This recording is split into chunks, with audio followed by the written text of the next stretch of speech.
તમારી બનાવટ લગાવો.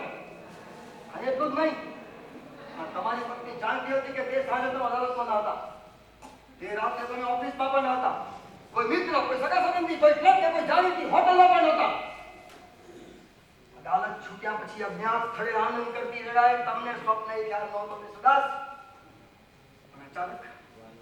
અચાનક તમારા ચિરંજીવીની તબિયત બગડતા તમારી શોધ માટે તમારી પત્ની આ તમામ સ્થળોના બારણા ખખડાઈ ચૂકી હતી. આઈ એમ એટ લિબર્ટી ટુ ગો. તમે ત્યાં જાઓ, એમાં એને શી ચિંતા? એને શી ચિંતા? એને ચિંતા હતી કૃષ્ણદાસ. છેલ્લા 1.5 દાયકાના દાંપત્યમાં એને તમારી ચિંતા કરવાની આદત પાડી દીધી હતી. એટલું જ નહીં, પણ એને ખ્યાલ આવી ગયો કે એના અડધા અંગને છેલ્લા મહિનાથી બસવો લાગુ પડી ચૂક્યો છે. આ ભીતિમાં રહેલો અંગ્રેજી અક્ષરની દબાવવાથી તમારી પત્નીનો નથી, તમારા સંતાનોમાંથી પણ કોઈ રોગી નથી. તો પછી એ વખતે ડી નામનો તમારો એવો પ્રયોગશીલ હતો કે જેની સ્મૃતિ હર હંમેશ તમારે તમારા હૈયામાં સંગ્રહી રાખી હતી. કોણ હતું એ કે જેને તમે તમારી જમણી અનામિકામાં સ્થાન આપ્યું? બોલો કૃષ્ણદાસ, બોલો. શું હતું એનું નામ? કયો હતો એ દેવપુત્ર? દેવપુત્ર? દેવપુત્ર નહીં, પુત્રી હતી. નામ હતું દેવકુમાર. ગરાસિયાની દીકરી હતી. એક દિવસ મારા વકીલ મિત્રની ચિઠ્ઠી આવી. મુકેશ બાબતમાં કોઈ હશે મારી સાથે વાત કરવા માંગતો હતો. નામ ઠેકાણું મેળવી હું તેને મળવા ગયો. મોટી હવેલીના એ ઊંચા ભોગને જોઈને મારું હૈયું નાચી ઉઠ્યું. ખૂબ મોટી રકમ મેળવી શકાશે એ આશા સાથે મેં અંદર જવા ડગ ભર્યા. પછી પરંતુ મારી આશા ઠગારી નીવડી. ત્યાં તો ઠેર ઠેર ગરીબાઈના ઢગ ખડકાયા હતા. બહારથી તોતિંગ લાગતી વિશાળ ઇમારત અંદરથી સાવ ખખડી ચૂકી હતી. મહેલ જેવી ઇમારત માં રહેનાર ફક્ત 2 જણ હતા. એક તો ઠાકોરની દીકરી દેવકુંવર અને બીજો તેનો વર્ષો જૂનો વયોવૃદ્ધ નોકર. એણે મને બેસાડ્યો. પછી અતિ ઇતિ સુધી બધી જ વાત કરી. ગરાસની તકરારમાં થયેલા એના નાના ભાઈના ખૂનની અને એ અંગે ખોટી રીતે બદનામ થઈ રહેલી એની ઇજ્જત આબરૂની. કેવી કમનસીબી હતી એની. કૃષિમાં પ્રવેશી ચૂકેલી એ સ્વરૂપવાન બાઈ ખંડિયા જેવી હવેલીમાં એટલી અટુલી અપરિણિત રહીને પણ કુળની આબરૂના ફાટી રહેલા આપને તીંગણું દેવા માંગતી હતી. એની વાતો સાંભળીને મારું હૈયું દ્રવી ઉઠ્યું અને એને પ્રત્યે મને અનુકંપા જાગી. ઓહ, ત્યારે આ વાત હતી.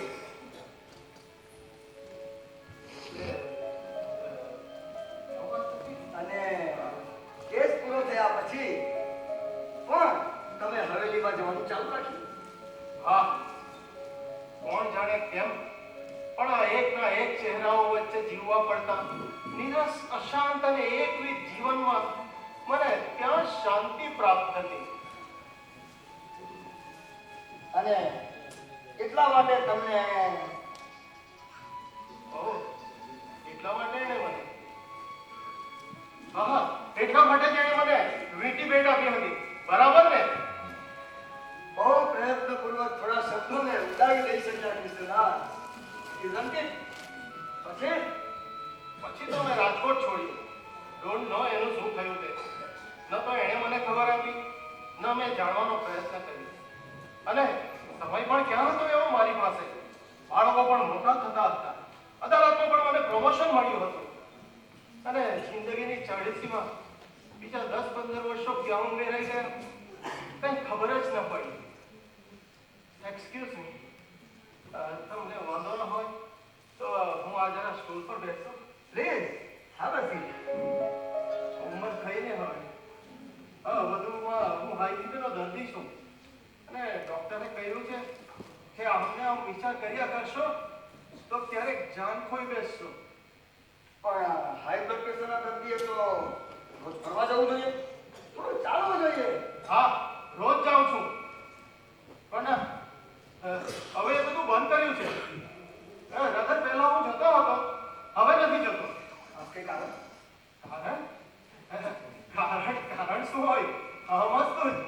હા, અમે 2-3 મોટી ઉંમરના ઓફિસરો અને 1-2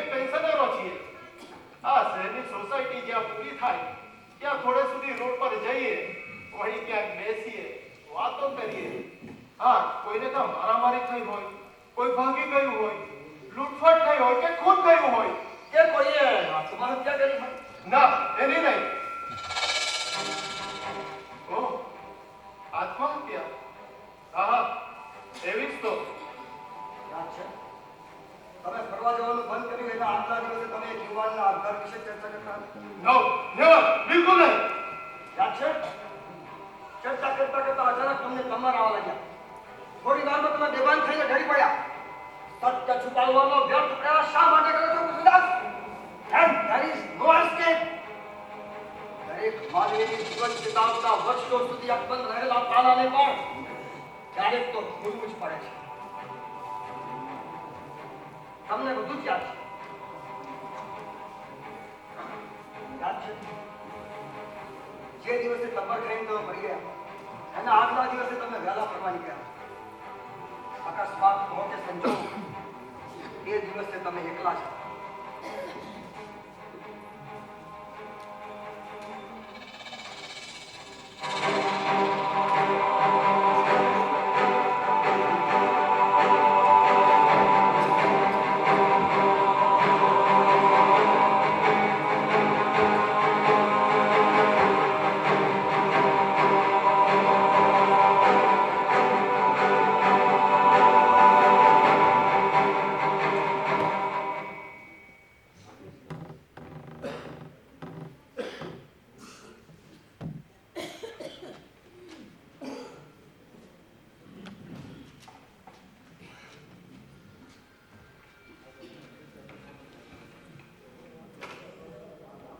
માફ કરજો સાહેબ,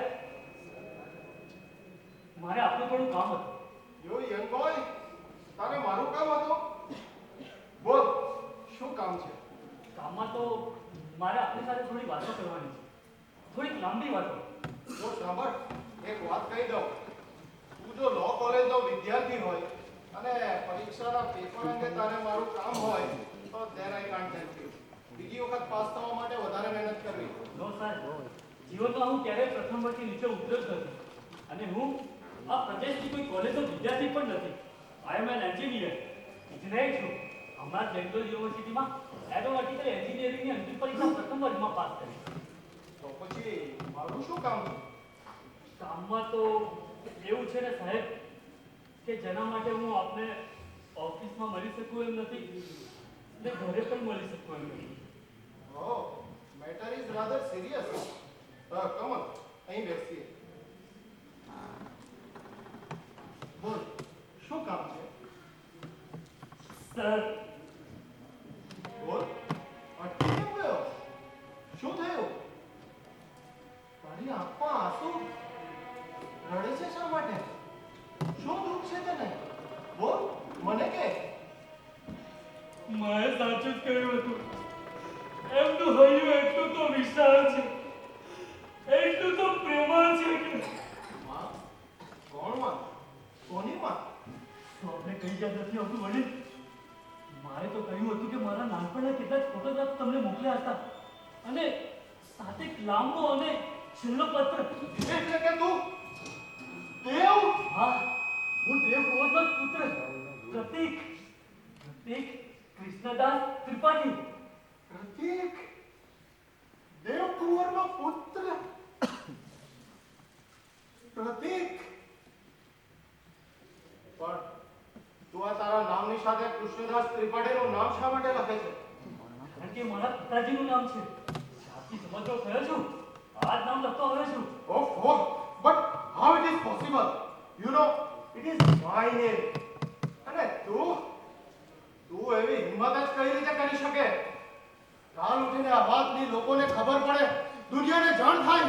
પરંતુ માએ કહ્યું હતું કે માં એને જો મારી પ્રતિષ્ઠાની એટલી જ પડી હતી તો એણે મારું નામ આ રીતે શા માટે લખાવ્યું?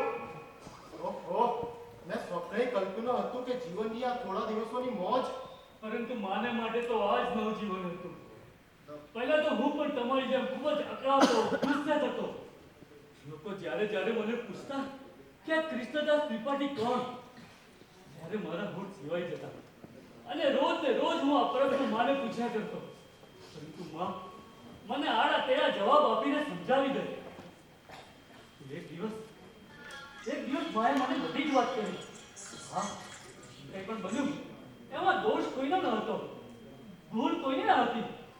તારે જે કંઈ બન્યું એ સમાજની નજરે કાયદાની દ્રષ્ટિએ દોષિત છે, સજાપાત્ર છે. પણ તું અહીં શા માટે આવ્યો છે? આઈ સે વોટ ફોર? તું ગરીબ છે, તું ભૂખે મરે છે, તને પૈસાની જરૂર છે, રાઈટ? નો સર, મારી કાયામાં વહેતા તમારા લોહીએ આ દુનિયામાં પૈસા કમાઈ શકો એટલો કાબિલ જરૂર બનાવ્યો છે. આઈ કેનોટ ટોલરેટ યુ. તું અહીંથી જા.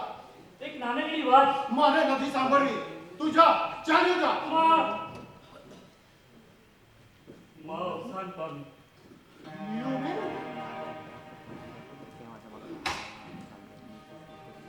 કેવી રીતે? હતો તો સામાન્ય રોગ, પણ પરિસ્થિતિ જેવી હતી કે ન તો પૂરી સારવાર થઈ શકી, કે ન તો પૂરો ઈલાજ. પણ મને પત્ર તો લખવો હતો, ખબર તો આપવી હતી. તમારી સામાજિક પ્રતિભા કે પ્રતિષ્ઠાને લેશ માત્ર પણ હાનિ પહોંચે એમ માં ઈચ્છતી ન હતી. પણ શું કહું મુરબ્બી, મરતી વખતે પણ માએ મારી પાસે વચન લીધું હતું કે મારે તમારી પાસે ઘરે ના આવું. પણ હું શું કરું, સંજોગો એવો તો મજબૂર કર્યો છે. અરે મારી આવી કપડે હાલત કરતા મુખી તું જબાન સંભાળીને વાત કર. યાદ રાખ, તું ગામના સરપંચ સાથે વાત કરે છે. વર્ષો સુધી મેં જબાન બંધ રાખી એટલે જ તારી દાદાગીરી વધી ગઈ છે.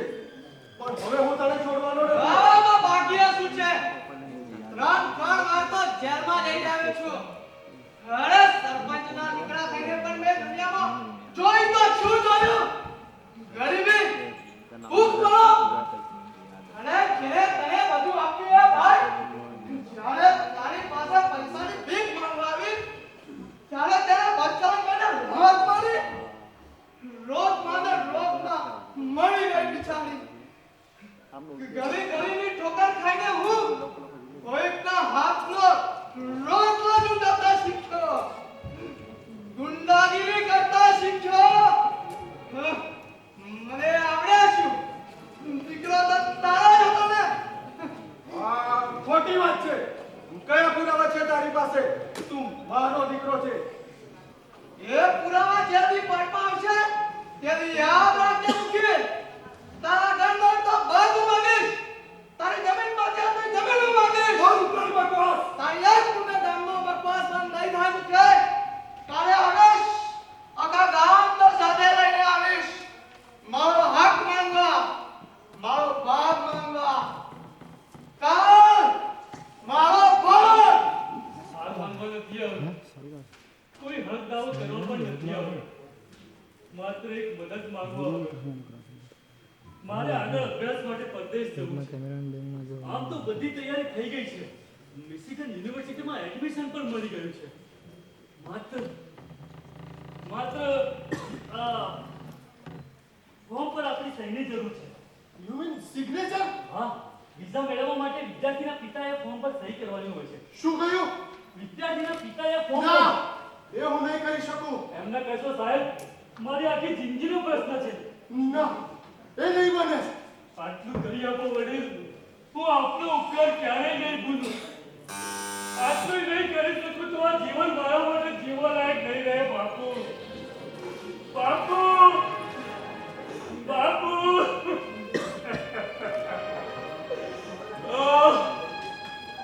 હું પરવાના રાજમાં રૂડે છે તો હું શું કરું? રોજ આ દુનિયામાં તારા જેવા કઈ કેટલા પ્રજાઓ મરતા હશે. એ તો કાલે ગામની વચ્ચે નક્કી થશે મુખી કે કોણ અમારું છે.